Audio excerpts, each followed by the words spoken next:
Hello everyone, আজকে আপনাদের জন্য আবারও নিয়ে এসেছি একটি নতুন ডায়াগ্রাম। এর মাধ্যমে আপনারা জানতে পারবেন কিভাবে how to make single phase motor control from two place wiring diagram তৈরি করা হয়। চলুন দেখে নিই কিভাবে তৈরি করা হয়। কন্ট্যাক্টর, এটি হলো ইলেক্ট্রোম্যাগনেটিক চালিত সুইচ। এটির মাধ্যমে মোটর অন অফ করা হয়। সুইচ 2, সুইচ 1, এটির মাধ্যমে অন অফ করা হয়। DP MCB double pole miniature circuit breaker, এটির মাধ্যমে নেগেটিভ ও পজিটিভ লাইন নিয়ন্ত্রণ করা হয়।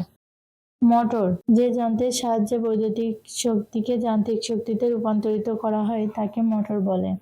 পজিটিভ লাইন DP MCB তে কানেকশন দেওয়া হলো। DP MCB থেকে পজিটিভ লাইন কন্ট্যাক্টরে কানেকশন দেওয়া হলো। পজিটিভ লাইন সুইচে কানেকশন দেওয়া হলো। সুইচ থেকে পজিটিভ লাইন সুইচ 2 তে কানেকশন দেওয়া হলো। সুইচ 1 থেকে পজিটিভ লাইন সুইচ 2 তে কানেকশন দেওয়া হলো। সুইচ 2 থেকে পজিটিভ লাইন কন্ট্যাক্টরে কানেকশন দেওয়া হলো। নেগেটিভ লাইন DP MCB তে কানেকশন দেওয়া হলো। DP MCB থেকে নেগেটিভ লাইন কন্ট্যাক্টরে কানেকশন দেওয়া হলো। নেগেটিভ লাইন কন্ট্যাক্টরে কানেকশন দেওয়া হলো। পজিটিভ ও নেগেটিভ লাইন কন্ট্যাক্টর থেকে মোটরে কানেকশন দেওয়া হলো।